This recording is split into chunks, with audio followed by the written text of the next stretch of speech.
Negotiations have officially started on the contract that will dictate the city's future under the Department of Justice's, U.S. Department of Justice's watch. We're talking about the federal consent decree. That's the list of reforms Metro government and police will promise to meet in the foreseeable future.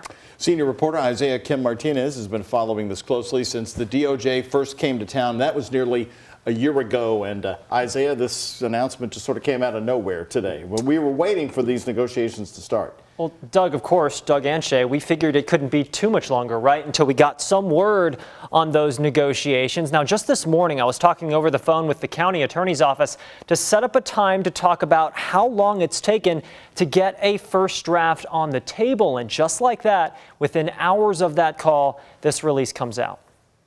It's been called the living, breathing document that'll determine Louisville's path forward for years to come, a federal consent decree.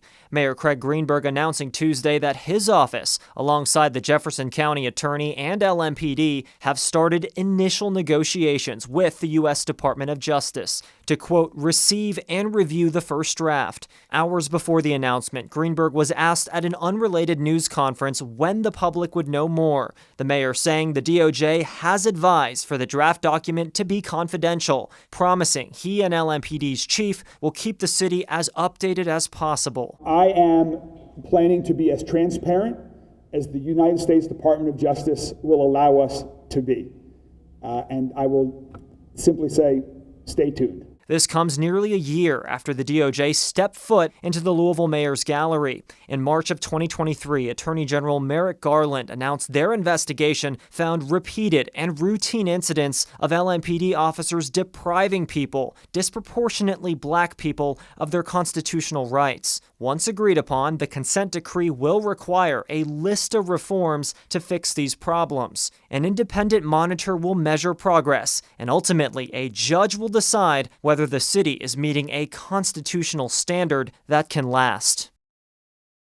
And it's important to note the city and the Justice Department have already agreed in principle to move forward with a consent decree.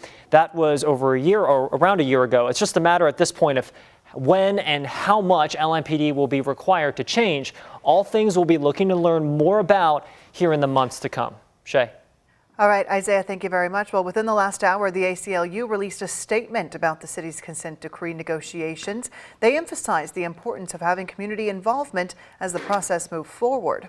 They said in a quote, "There's a very long road ahead for broad-scale reform of LMPD's policies, practices, and training, including the voices and ideas of directly impacted community members in this process is the only way we can hope for any level of healing from the horrific abuses that were suffered." And we do want to remind you, last year we did a series of reports looking at what a consent decree looks like in New Orleans. The city has been under one for years, and they shared the good and the ugly. You can watch it. It's called The Road to Reform, available right now on our website, WHAS11.com.